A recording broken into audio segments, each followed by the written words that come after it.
안녕하세요. 시니어 건강 정보를 전해드리는 백세 건강 노트입니다. 오늘은 많은 분들이 궁금해하시는 소금물에 대해 깊이 있게 알아보는 시간을 가지려고 합니다.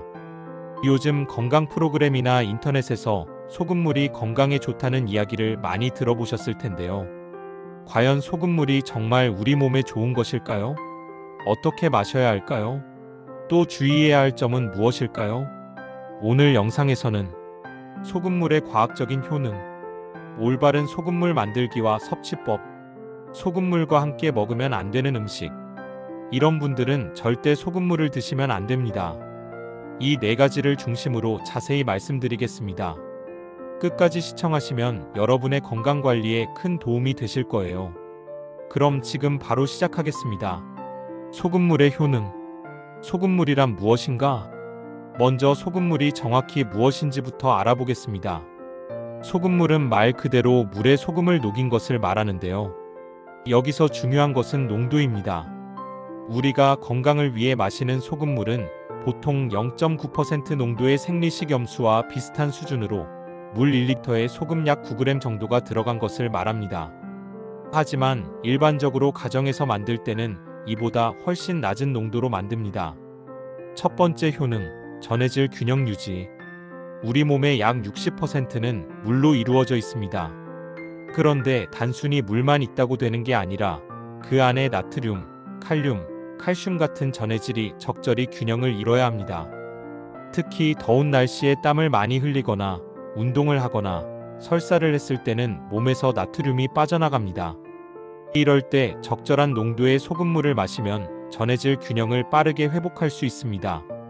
어르신들의 경우 갈증을 잘 느끼지 못하고 땀 배출 조절 능력이 떨어져서 탈수 위험이 높은데요. 이럴 때 소금물이 도움이 될 수 있습니다.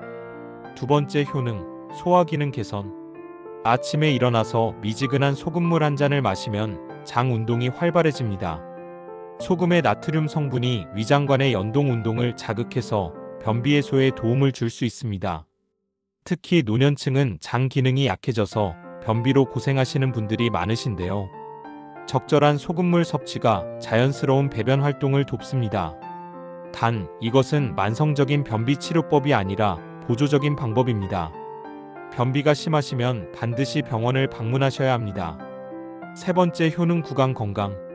소금물로 가글을 하는 것은 오래전부터 전해 내려오는 민간요법입니다. 실제로 소금물은 살균 효과가 있어서 입안의 세균을 줄이고 잇몸 염증을 완화하는 데 도움이 됩니다. 특히 잇몸이 붓거나 입안에 상처가 생겼을 때 소금물로 하루 두세 번 가글하면 통증 완화와 빠른 회복에 도움이 됩니다. 단, 너무 진한 소금물은 오히려 구강 점막을 자극할 수 있으니 적절한 농도를 유지해야 합니다. 네 번째 효능, 면역력 강화. 적절한 나트륨 섭취는 면역 체계 유지에 필수적입니다. 나트륨은 우리 몸의 면역세포가 제대로 작동하는 데 필요한 미네랄입니다. 특히 심하게 염분이 부족한 상태에서는 면역 기능이 떨어질 수 있습니다. 물론 이것은 극단적인 염분 부족 상태를 말하는 것이고, 대부분의 한국 사람들은 오히려 염분을 과다 섭취하는 경향이 있습니다. 다섯 번째 효능, 피부 건강. 소금물을 직접 마시는 것보다는 외용으로 사용할 때 피부 건강에 도움이 됩니다. 소금물로 세안하거나 발을 담그면 각질 제거와 살균 효과를 볼 수 있습니다. 특히 무좀이나 발냄새로 고민하시는 분들은 소금물에 발을 담그면 도움이 됩니다. 주의사항. 여기까지 소금물의 효능을 말씀드렸는데요. 중요한 것은 이 모든 효능이 적절한 농도와 양을 섭취했을 때만 해당된다는 점입니다. 과도한 소금 섭취는 고혈압, 심장질환, 신장질환 등 여러 건강 문제를 일으킬 수 있습니다. 올바른 소금물 만들기와 섭취법, 적절한 농도. 가장 중요한 것은 농도입니다. 건강을 위해 마시는 소금물은 너무 짜면 안 됩니다. 기본 레시피. 물 500ml 종이컵 2.5컵에 소금 14티스푼 이하. 맛으로는 거의 느껴지지 않을 정도의 약한 짠맛. 이 정도면 혀로 살짝 짠 것 같기도 하고 아닌 것 같기도 한 정도입니다. 소금이 많이 들어가서 확실히 짠맛이 느껴진다면 그것은 너무 진한 것입니다. 사용할 소금의 종류. 천일염 자연 건조된 소금으로 미네랄이 풍부합니다. 가장 권장됩니다. 정제염 일반 식탁용 소금. 순수한 염화 나트륨입니다. 죽염 대나무에 소금을 넣고 구운 것. 가격이 비싸지만 특별히 더 좋다는 과학적 근거는 부족합니다. 히말라야 핑크솔트 미네랄이 포함되어 있지만 그 양이 미미합니다. 결론적으로 천일염이나 일반 정제염을 사용하시면 됩니다. 비싼 소금을 쓴다고 해서 효과가 크게 달라지지는 않습니다. 물의 온도. 미지근한 물 가장 권장됩니다. 체온과 비슷한 온도 35-40도. 찬물 여름철에는 괜찮지만 아침 공복에는 위장에 자극을 줄 수 있습니다. 뜨거운 물 소화에는 좋지만 너무 뜨거우면 식도를 자극할 수 있습니다. 섭취 시간과 양. 아침 공복. 기상 후 30분 이내에 미지근한 소금물 1컵 200에서 250ml. 장 운동 활성화에 가장 효과적입니다. 마신 후 30분 정도 지나서 아침 식사를 하시면 됩니다. 운동 후. 땀을 많이 흘린 후 전해질 보충을 위해 500ml 정도를 천천히 마십니다. 더운 날씨. 야외 활동 후 탈수 예방을 위해 하루 1-2회 정도. 주의할 점. 하루 1-2컵을 초과하지 않기. 더 많이 마신다고 더 좋은 것이 아닙니다. 식사 직전이나 직후는 피하기 소화액을 희석시킬 수 있습니다.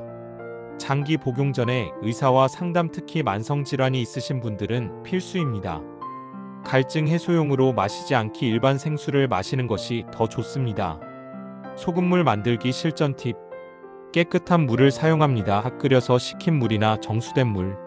소금을 너무 많이 넣지 않도록 계량 스푼을 사용합니다. 잘 저어서 소금이 완전히 녹을 때까지 섞습니다. 만든 즉시 마시는 것이 좋습니다. 보관하지 말고 그때그때 만들어 마십니다. 소금물과 함께 먹으면 안 되는 음식. 이제 중요한 주의사항을 말씀드리겠습니다. 소금물과 특정 음식을 함께 섭취하면 건강에 문제가 생길 수 있습니다. 1. 짠 음식과 함께 먹지 마세요. 김치, 젓갈, 장아찌, 라면, 찌개류. 소금물을 마신다는 것 자체가 이미 염분을 추가로 섭취하는 것입니다. 여기에 짠 음식까지 먹으면 하루 나트륨 섭취 권장량을 훨씬 초과하게 됩니다. 세계보건기구 WHO는 하루 나트륨 섭취량을 2000N기 소금 5지 미만으로 권장하는데요. 한국인의 평균 섭취량은 이미 3500N기 정도로 훨씬 높습니다. 소금물을 마시는 날은 특히 짠 음식 섭취를 줄이셔야 합니다. 2. 감이나 홍시. 감에는 탄닌 성분이 풍부한데요. 소금물과 함께 섭취하면 탄닌이 위에서 응고되어 소화가 잘 안되고 속이 더부룩하거나 설사를 유발할 수 있습니다. 특히 공복에 소금물을 마신 후 곧바로 감을 먹는 것은 피하셔야 합니다. 최소 1-2시간 간격을 두는 것이 좋습니다. 3. 카페인 음료 커피, 녹차, 홍차. 카페인은 이뇨작용을 촉진합니다. 즉 소변을 자주 보게 만든다는 뜻인데요. 소금물로 전해질 균형을 맞추려고 해도 카페인 때문에 수분과 전해질이 다시 빠져나가게 됩니다. 소금물을 마신 후 최소 1시간은 커피나 차를 마시지 않는 것이 좋습니다. 4. 알코올. 술도 마찬가지로 이뇨작용이 강합니다.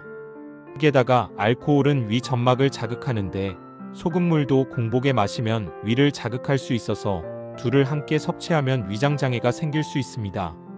숙취 해소용으로 소금물을 마시는 분들이 계신데 이것은 좋지 않은 방법입니다.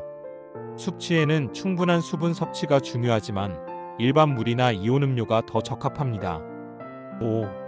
유제품 우유, 요구르트.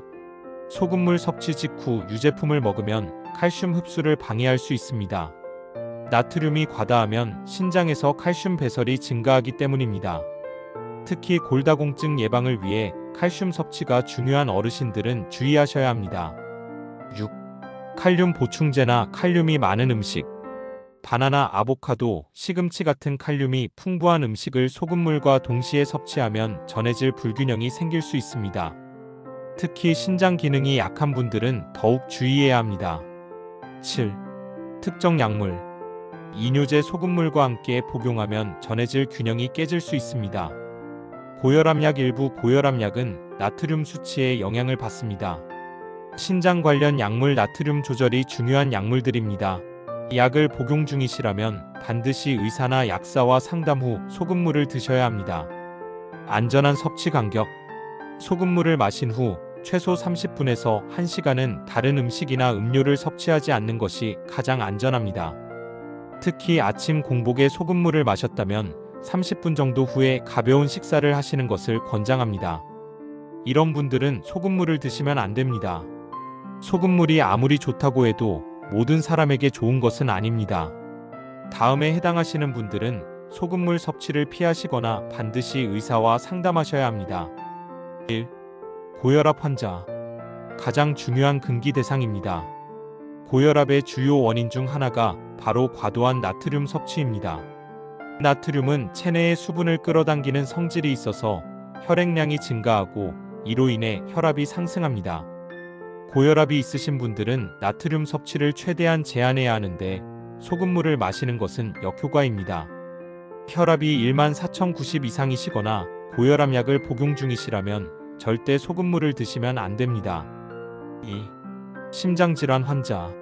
심부전, 협심증, 심근경색 등 심장질환이 있으신 분들도 소금물을 피해야 합니다. 나트륨 과다 섭취는 심장에 부담을 주고 증상을 악화시킬 수 있습니다. 특히 심부전 환자는 체내 수분 조절이 어려운데 소금물은 수분 저류를 증가시켜 부종과 호흡곤란을 악화시킬 수 있습니다. 3. 신장질환 환자. 신장은 우리 몸의 나트륨과 수분 균형을 조절하는 핵심 기관입니다. 신장 기능이 저하되면 나트륨을 제대로 배출하지 못해서 체내에 축적됩니다. 만성 콩팥병, 심부전 환자분들은 철저한 나트륨 제한이 필요한데 소금물은 절대 금물입니다. 신장 기능이 조금이라도 떨어져 있다면 의사와 상담 없이 소금물을 마시지 마세요.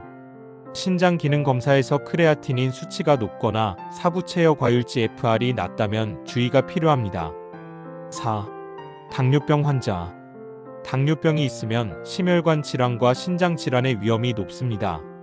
많은 당뇨 환자들이 이미 혈압이나 신장 문제를 동반하고 있는데 이런 상태에서 소금물을 마시면 증상이 악화될 수 있습니다. 특히 당뇨병성 신증이 있으신 분들은 절대 소금물을 드시면 안 됩니다.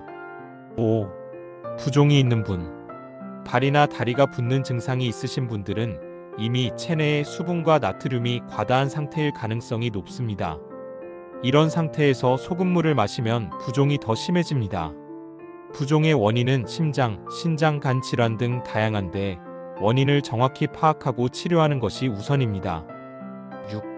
위장 질환이 있는 분. 위염, 위궤양, 역류성 식도염이 있으신 분들은 소금물이 위 점막을 자극해서 증상을 악화시킬 수 있습니다. 특히 공복에 소금물을 마시면 위산 분비를 자극해서 속쓰림이나 통증이 심해질 수 있습니다. 7. 임산부와 수유부. 임신 중에는 나트륨 필요량이 조금 증가하긴 하지만 과도한 섭취는 임신 중독증의 위험을 높입니다. 임신 중 혈압 관리가 매우 중요한데 소금물은 혈압을 올릴 수 있습니다. 임산부는 의사와 상담 없이 소금물을 마시지 않는 것이 안전합니다. 8. 저나트륨혈증 치료 중인 분. 역설적이지만 저나트륨혈증으로 치료를 받고 계신 분들도 임의로 소금물을 마시면 안 됩니다. 저나트륨혈증은 원인이 다양하고 너무 빠르게 나트륨을 보충하면 뇌에 심각한 손상을 줄 수 있습니다.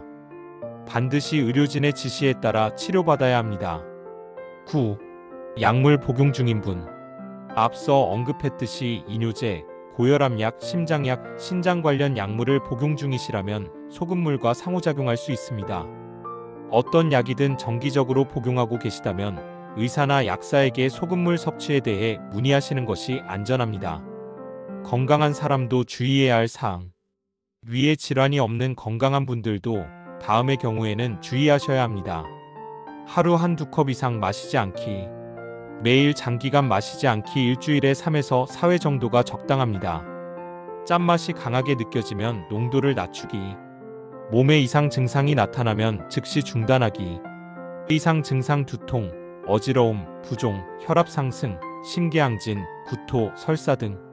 오늘 소금물의 효능, 올바른 섭취법. 함께 먹으면 안 되는 음식. 그리고 소금물을 드시면 안 되는 분들에 대해 자세히 알아봤습니다. 소금물의 효능, 전해질 균형 유지, 소화 기능 개선, 구강 건강, 적절한 면역력 유지, 올바른 섭취법, 물 500ml에 소금 4분의 1 티스푼 이하, 미지근한 온도로, 아침 공복에 1컵, 하루 한 2컵 초과 금지 함께 먹으면 안 되는 음식, 짠 음식, 감, 홍시, 카페인 음료, 알코올, 특정 약물, 절대 마시면 안 되는 분, 고혈압, 심장질환, 신장질환, 당뇨병 환자, 부종이 있는 분, 위장질환자, 임산부, 약물 복용 중인 분. 마지막 당부 말씀. 소금물은 만병통치약이 아닙니다. 건강한 생활 습관의 보조 수단일 뿐입니다. 가장 중요한 것은 균형 잡힌 식사, 적절한 운동, 충분한 수면, 스트레스 관리, 정기적인 건강검진. 이 5가지가 기본이고 소금물은 필요할 때 보조적으로 활용하는 것입니다. 그리고 인터넷이나 TV에서 본 건강 정보를 무조건 믿고 따라 하기보다는 여러분의 건강 상태를 가장 잘 아는 주치의 선생님과 상담하시는 것이 가장 안전합니다. 특히 만성질환이 있으시거나 약을 드시는 분들은 더욱 그렇습니다. 오늘 영상이 도움이 되셨다면 좋아요와 구독 부탁드립니다. 여러분의 건강한 노후를 위해 앞으로도 유용한 건강 정보를 계속 전해드리겠습니다.